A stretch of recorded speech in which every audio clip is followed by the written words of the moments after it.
అధ్యక్ష, ప్రాముఖ్యత ఇచ్చిన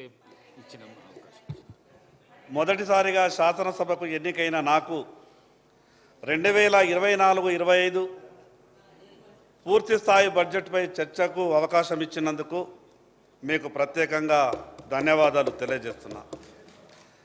నన్ను శాసనసభకు పంపించినటువంటి నా ఆదిలాబాద్ ప్రజలకు మీ ద్వారా ప్రత్యేకంగా కృతజ్ఞతలు తెలియజేస్తా ఉన్నా. అధ్యక్ష, తెలంగాణ రాష్ట్రం ఏర్పడిన తర్వాత దశాబ్ద కాలం పాటు ఒక పార్టీ ఈ రాష్ట్రాన్ని పరిపాలించిన తర్వాత ఆ రాజకీయ పార్టీ చేసినటువంటి కొన్ని తప్పుల కారణంగా ఈరోజు రాష్ట్రంలో రాష్ట్ర ప్రజలు కాంగ్రెస్ పార్టీకి అవకాశం ఇచ్చిండ్రు. గత ప్రభుత్వం తెలంగాణ ప్రజల ఆకాంక్షలను ఆశలను వమ్ము చేసినందుకే ఆ పార్టీని ఓడగొట్టిండ్రు. తెలంగాణ ప్రజలు ఇక్కడున్న వాళ్ళని అక్కడ కూర్చోబెట్టిండ్రు, అక్కడున్న వాళ్ళని ఇక్కడ కూర్చోబెట్టిండ్రు. అధ్యక్ష, సభా నాయకులైనటువంటి ముఖ్యమంత్రి గారు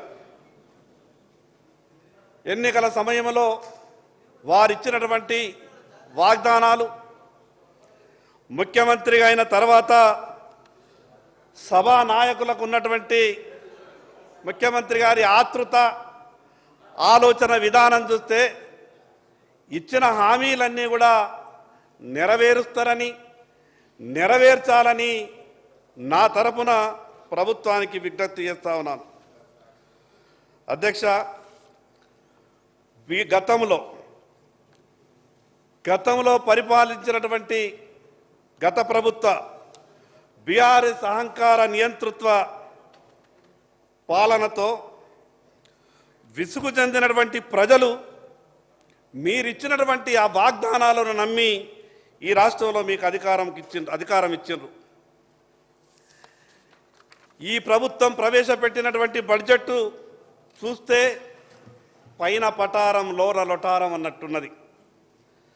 మొత్తం అంకెల గారడి తప్పితే ఎక్కడా కూడా వాస్తవాలను చెప్పేటటువంటి ప్రయత్నం చేయలేదు.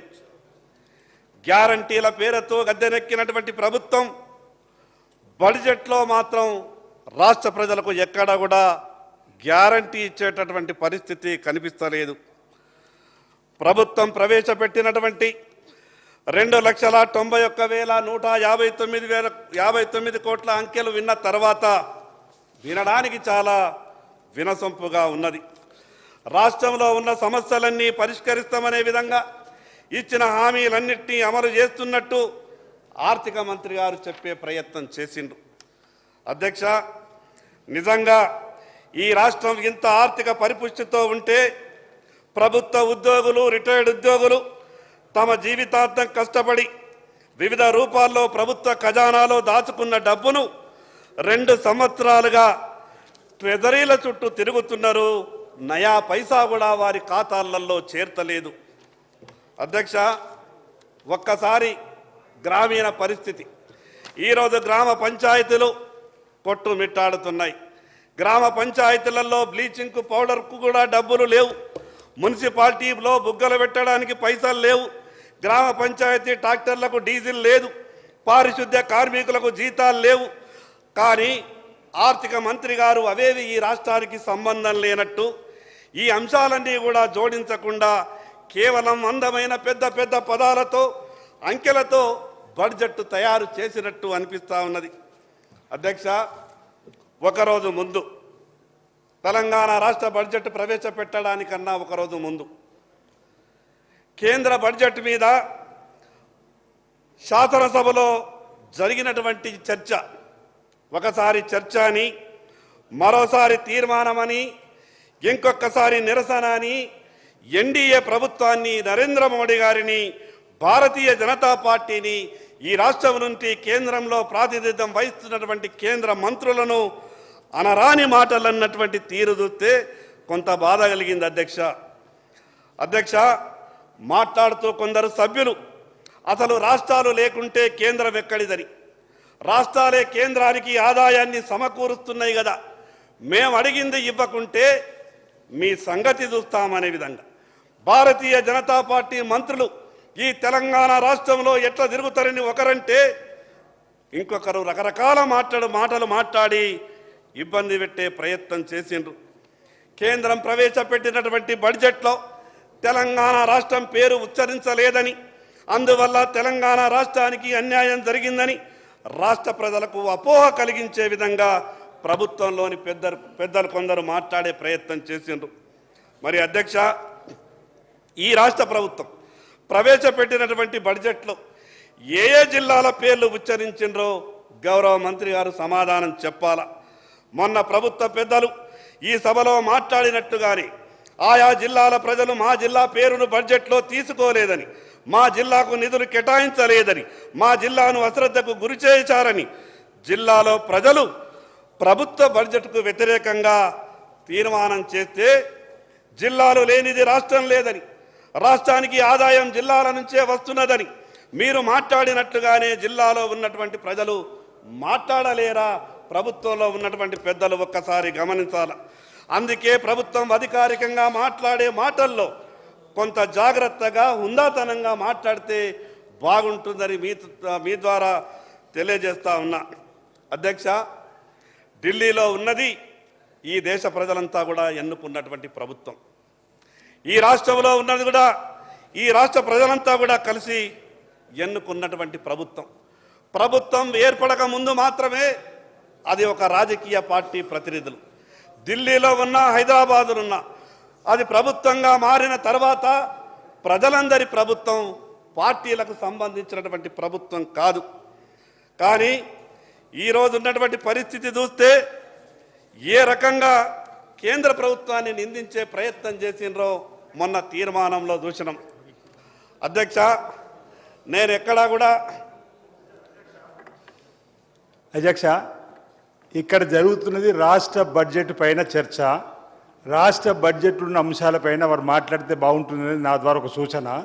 ఆ రోజు కేంద్ర ప్రభుత్వం బడ్జెట్లో తెలంగాణ ప్రస్తావన తీసుకురాలేదన్నటువంటి అంశం ఆంధ్రప్రదేశ్ పునర్విభజన చట్టంలో ఆ రాష్ట్రాన్ని ఉటంకిస్తూ నిధులు ఇచ్చిండ్రు. ఈ రాష్ట్రాన్ని అదే పునర్విభజన చట్టంలో బయ్యారంలో స్టీల్ ఫ్యాక్టరీ కానీ, కాజీపేటలో కోచ్ ఫ్యాక్టరీ కానీ ఏవైతే మనం రావాల్సినవి ఉన్నాయో వాటి గురించి చర్చ జరిపినప్పుడు భారతీయ జనతా పార్టీ చర్చలో పాల్గొన్నది.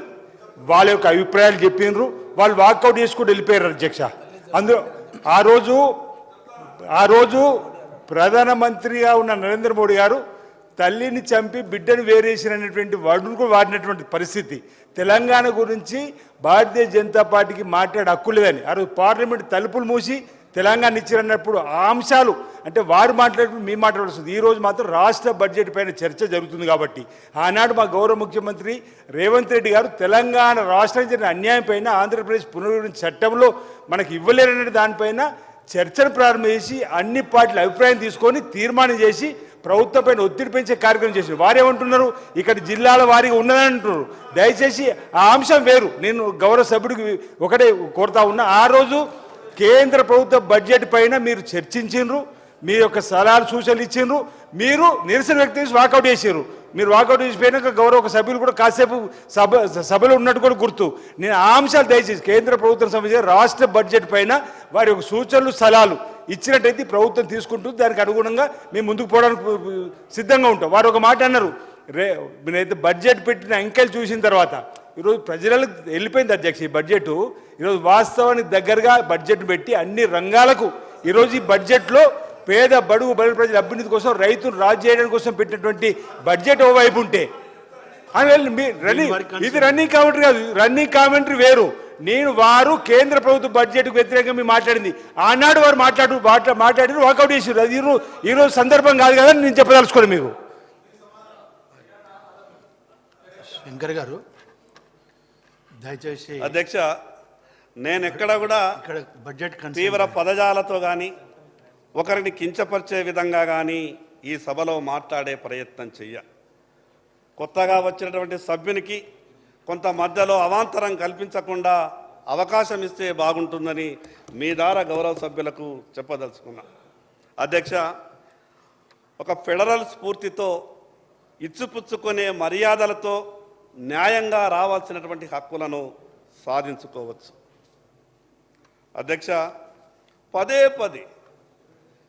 ఏమిచ్చింది కేంద్రం, ఏమిచ్చింది కేంద్రం అని ఎగతాళి చేస్తారు.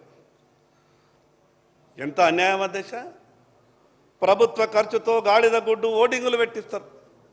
మీకు ఏ రకంగా హైదరాబాద్ నగరంలో తెలంగాణ బడ్జెట్లో సరైన రీతిలో తెలంగాణకు అన్యాయం జరిగిందని మీరు ఒక నిరసన కార్యక్రమం ఆ రకంగా అవమానపరిచే విధంగా జరిగిందో, రేపు రాష్ట్ర బడ్జెట్ మీద కూడా జిల్లాలకు కేటాయింపులు లేవని ఆ రకంగా చేస్తే ఈ ప్రభుత్వానికి ఏమన్నా మర్యాద ఉంటుందా అధ్యక్ష? అధ్యక్ష, మేము అనుకోలేదు ఈ ప్రభుత్వం కేంద్ర ప్రభుత్వంతో గత ప్రభుత్వం తీరే ఘర్షణ వాతావరణం ఏర్పాటు చేసుకొని రాష్ట్రానికి అన్యాయం చేసే విధంగా ప్రయత్నం చేస్తుందని మేము అనుకోలేదు.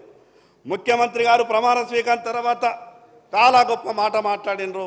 ఆ మాటలు విన్న నేను సంతోషపడ్డా. మాకు రాజకీయ భేషజాలు లేవని, కేంద్ర ప్రభుత్వంతో సఖ్యతగా ఉంటామని, రాష్ట్ర అభివృద్ధికి అన్ని రకాలుగా సహకారం తీసుకుంటూ ముందుకెళ్తామని చెప్పిండ్రు. ఆ మాటలు విన్న తర్వాత చాలా సంతోషం అనిపించింది అధ్యక్ష. గౌరవ ముఖ్యమంత్రి గారికి గత ప్రభుత్వ వ్యవహారం వల్ల రాష్ట్రానికి ఏ రకమైనటువంటి నష్టం జరిగిందో కొంత క్లారిటీ ఉన్నది. కేంద్ర ప్రభుత్వం రాష్ట్రానికి సంబంధించినటువంటి 30-40 సంవత్సరాల నుంచి పెండింగ్లో ఉన్నటువంటి కేంద్రం ఏ రకంగా ఈ రాష్ట్రానికి సహకారం అందిస్తున్నదో 1-2 ఉదాహరణలు చెప్పే ప్రయత్నం మాత్రమే చేస్తా. ఈ 40-50 సంవత్సరాల నుంచి పెండింగ్లో ఉన్నటువంటి రక్షణ శాఖకు సంబంధించినటువంటి భూములు గత ప్రభుత్వాలు అనేక రకాలుగా ప్రయత్నాలు చేసిండ్రు, కానీ ఎక్కడ కూడా ఆ విషయాన్ని సాధించుకోలేదు. గౌరవ ముఖ్యమంత్రి గారు ఢిల్లీకి వెళ్ళి ప్రధానమంత్రి గారికి చెప్పిన తర్వాత కేవలం చెప్పిన 3 రోజుల్లోనే రక్షణ శాఖకు సంబంధించినటువంటి భూములు తెలంగాణ రాష్ట్ర ప్రభుత్వానికి అప్పగించిండ్రు. అంటే కేంద్రం ఏ రకంగా సహకరించడానికి ముందుకొచ్చిందో మీరు అర్థం చేసుకోవాలి. అధ్యక్ష, గౌరవ ముఖ్యమంత్రి గారి ప్రమాణ స్వీకారం తర్వాత ఈ రాష్ట్రంలో ప్రధానమంత్రి గారి మొట్టమొదటి అధికారిక కార్యక్రమం నా ఆదిలాబాద్ జిల్లాలో నా ఆదిలాబాద్ నియోజకవర్గంలో జరిగింది. ఆ రోజు వేదిక మీద నేనున్న, గౌరవ ముఖ్యమంత్రి గారు ఉన్నారు, గౌరవ కేంద్ర మంత్రి కిషన్ రెడ్డి గారు ఉన్నారు. ప్రధానమంత్రి గారు గొప్పగా మాట్లాడినటువంటి మాటలు నేను పక్కకు ఉండి విన్నా అధ్యక్ష. ఓపెన్ మనసుతో ఆయన మాట్లాడినటువంటి మాటలు ముఖ్యమంత్రి గారు కూడా అన్నప్పుడు, ముఖ్యమంత్రిజీ హమ్ తుమారే సాథే, తెలంగాణ కే లియే జో చాహియే वो करने के लिए हम तैयार అని అన్నాడు. ఆ మాటలు విన్న తర్వాత ముఖ్యమంత్రి గారు కూడా తన స్పీచ్లో అన్నారు, పెద్దన్న పాత్ర వహించి మాకు అన్ని రకాలుగా సహకరించి మా రాష్ట్ర అభివృద్ధికి నిధులు ఇవ్వాలని ముఖ్యమంత్రి గారు కూడా కోరిండ్రు. ఇంత మంచి వాతావరణం ఉన్నటువంటి ఈ సందర్భంలో మొన్న జరిగినటువంటి ఆ తీర్మానం కొంత బాధ అనిపించింది అధ్యక్ష. నేను స్వయాన నా ఆదిలాబాద్కు అతి ముఖ్యమైనటువంటి కొన్ని సమస్యల మీద, అది ఆదిలాబాద్ రైల్వే ఓవర్ బ్రిడ్జ్ కావచ్చు, కోటా చెనాక ప్రాజెక్టుకు సంబంధించిన నిధులు కావచ్చు, భూసేకరణకు సంబంధించిన నిధులు, కుప్టి ప్రాజెక్టు మంజూరి కొరకు, సాత్నాల ప్రాజెక్టు నిధుల కొరకు, కడెం మధునీకరణ కొరకు, 30 సంవత్సరాలుగా మూతబడి ఉన్నటువంటి ఆదిలాబాద్ సిమెంట్ ఫ్యాక్టరీ కొరకు, ఎన్నో సంవత్సరాలుగా పెండింగ్లో ఉన్నటువంటి ఆదిలాబాద్ ఎయిర్పోర్ట్ కొరకు నేను మంత్రులను ముఖ్యమంత్రి గారిని కూడా కలవడం జరిగింది. ఈ సందర్భంగా ఒక విషయం మాత్రం ముఖ్యమంత్రి గారు గొప్పతనాన్ని ఒక విషయం ఈ సభాముఖంగా చెప్పదలుచుకున్నా. నేను ఎన్నిసార్లు ముఖ్యమంత్రి గారి దగ్గరికి వెళ్ళినా సానుకూలంగా మర్యాదగా ఇచ్చినటువంటి ప్రతి మాటని వినే ప్రయత్నం చేసిండ్రు. ఎందుకు ఈ పదం నేను ఉపయోగిస్తున్నా అంటే, మంచి ఎక్కడ జరిగినప్పుడు మంచి మాట్లాడాలి. గతంలో గత ప్రభుత్వంలో గత ముఖ్యమంత్రి గారికి కలవాలంటే మంత్రులకు కూడా అవకాశం లేకుండే అని మాట్లాడుతుండే, ఎమ్మెల్యేలకు కూడా అవకాశం లేకుండే అని మాట్లాడుతుండే. కేవలం మేము ప్రభుత్వాన్ని విమర్శించడమే కాదు, ప్రభుత్వం తరపున ఎవరైనా మంచి చేస్తే, ప్రభుత్వంలో ఉన్నటువంటి పెద్దలకు కొన్ని మంచి గుణాలు ఉంటే దాన్ని మంచిగానే చెప్పే ప్రయత్నం చేస్తాం. మరి నేను ముఖ్యమంత్రి గారికి ఆర్జీలు ఇచ్చిన, మంత్రులకు ఆర్జీలు ఇచ్చిన అంత మాత్రాన ఈ తెలంగాణ బడ్జెట్లో నేను ఇచ్చినటువంటి ఆర్జీలకన్నీ అన్నింటికీ ఏమైనా బడ్జెట్లు కేటాయించిండ్రా?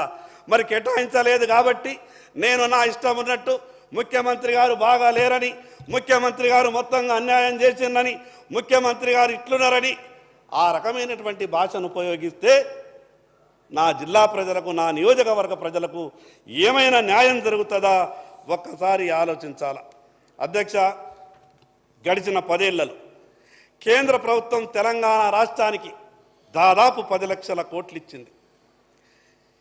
ఈ సంగతి ప్రభుత్వానికి తెలుసు, గత ప్రభుత్వం కూడా తెలుసు.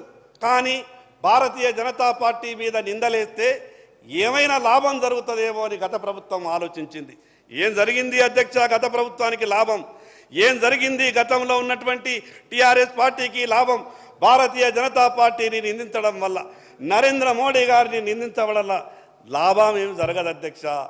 ఏం జరిగిందో వాళ్ళకు తెలుసు, ప్రజలు ఏ రకంగా వాళ్ళకి శిక్షించిందో తెలుసు. ఆ బాటలోనే మీరెందుకు ప్రయాణం చేస్తారని సగౌరవంగా మీ ద్వారా ప్రభుత్వానికి చెప్పదలుచుకున్న అధ్యక్ష, గత ప్రభుత్వం ఈ ప్రభుత్వం ప్రవేశపెట్టినటువంటి బడ్జెట్లు చూస్తే, నేను గత ప్రభుత్వం ప్రవేశపెట్టినటువంటి బడ్జెట్లో కొంత చదివే ప్రయత్నం చేసిన, పెద్ద తేడాలు ఏమి లేవు అధ్యక్ష. వాళ్ళు వీళ్ళు తేడాలు ఏమి లేదు. వాళ్ళు చేసింది ఏందనంటే, గత ప్రభుత్వంలో ఉన్నప్పుడు ఈ రాష్ట్రంలో ప్రజల ఆరోగ్యానికి సంబంధించినటువంటి ఏదైతే ఎక్సైజ్ ఉన్నదో ఆ ఎక్సైజ్ మీద ఉన్నటువంటి ఆదాయాన్ని దాదాపు 7,000 పైచలకు పెంచుకునే ప్రయత్నం చేసిండ్రు. ఇంకో పక్క ఆర్థిక మంత్రి గారు ఒక విషయం చెప్పిండ్రు. అంతకుముందు కూడా కాంగ్రెస్ పెద్దలు మాట్లాడుతుండే, ఈ రాష్ట్రంలో ఉన్నటువంటి భూములన్నీ అమ్మేసిండ్రు, భవిష్యత్ అంతా అంధకారం చేస్తున్నామని. భూములమ్మి వాళ్ళు 6,000 కోట్లు జమ చేస్తే వీళ్ళేమో 10,000 కోట్లు జమ చేస్తామని అంటారు. అవి ఎట్లా అమ్ముతారో, ఏవి అమ్ముతారో, జిల్లాలు అమ్ముతారా, రాష్ట్రం అమ్ముతారా, ఎవరి అమ్ముతారో క్లారిటీ లేదు. మళ్ళీ ఇంకొక పద్దు పెట్టిర్రు అధ్యక్ష, 14,000 కోట్లు అదనంగా సేకరిస్తామని. ఎక్కడికి వెళ్ళి సేకరిస్తారు అధ్యక్ష? ఈ శాసనసభలో పెట్టేటటువంటి ప్రతి పద్దు మీద ఒక క్లారిటీ ఉండాలి. అది 500 కాదు, 200 కోట్లు కాదు, 14,000 15,000 కోట్లని ఏ రకంగా సేకరిస్తారో శాసనసభ ద్వారా ఈ రాష్ట్ర ప్రజలకు కూడా తెలియాల్సినటువంటి అవసరం ఉంటుంది. అధ్యక్ష, ఎన్నికల సమయంలో కాంగ్రెస్ పార్టీ 6 గ్యారంటీలు ఇచ్చింది. ఇతర హామీల విషయంలో బడ్జెట్లో ఏ రకంగా కేటాయింపులు ఉన్నాయో బడ్జెట్ పుస్తకం చదివినటువంటి సభ్యులందరికీ కూడా అర్థమైంది. అధ్యక్ష, రైతులందరికీ పంట రుణాల మాఫీ అన్నారు. ఈ వార్త విన్నటువంటి ప్రతి మనిషి, ఏ రాజకీయ పార్టీ రైతైనా సరే సంతోషపడ్డాడు. ఎన్నికల్లో వాగ్దానం చేసిండ్రు, అందుకు 31,000 కోట్ల రూపాయల నిధులు కావాలన్నారు. మీకు ఈ లెక్క ఎట్లొచ్చిందో మాకు తెలుస్తలేదు. మాకున్న సమాచారం మేరకు తెలంగాణ రాష్ట్రంలో 64,90,000 మంది రైతులు 79,000 కోట్ల షార్ట్ టర్మ్ క్రాప్ లోన్స్ తీసుకున్నారు. అసలు మీరు అరువులను ఏ ప్రాతిపాదికన నిర్ణయించిండ్రో, ఈ 31,000 కోట్లే ఎందుకు వచ్చిందో ఎక్కడా చెప్పే ప్రయత్నం చేయలేదు. మీరిచ్చినటువంటి 11 లక్షల మంది రైతులకు 6,000 కోట్లు ఏ ప్రాతిపాదికన మాఫీ చేసిండ్రో దాంట్లో కూడా గందరగోళం ఉన్నది. మిగతా రుణాలు ఎప్పుడు మాఫీ చేస్తారో చెప్పరు. దానికి కూడా నిర్దిష్టమైనటువంటి సమయం పెట్టాల్సినటువంటి అవసరం ఉంది. పెద్దలు గౌరవ ముఖ్యమంత్రి రేవంత్ రెడ్డి గారు ఎలక్షన్ల సందర్భంగా ఒక మాట అన్నారు. ఈ మాట రైతులందరినీ కూడా ఆకర్షించింది. ఏమన్నారంటే, అప్పుడు కూడా గత ప్రభుత్వం టీఆర్ఎస్ పార్టీ కొంత తడావిడి చేసింది ఎన్నికల సందర్భం కాబట్టి, ఇక మాఫీ చేస్తాం, రుణమాఫీ చేస్తామంటే ఆ స్టేట్మెంట్ ఇన్నటువంటి కాంగ్రెస్ పార్టీ కూడా కొంత గందరగోళానికి గురై ఒక మాట ఏమన్నారంటే, గౌరవ ముఖ్యమంత్రి, ఈనాటి ముఖ్యమంత్రి గారు ఆ రోజు కాంగ్రెస్ పార్టీ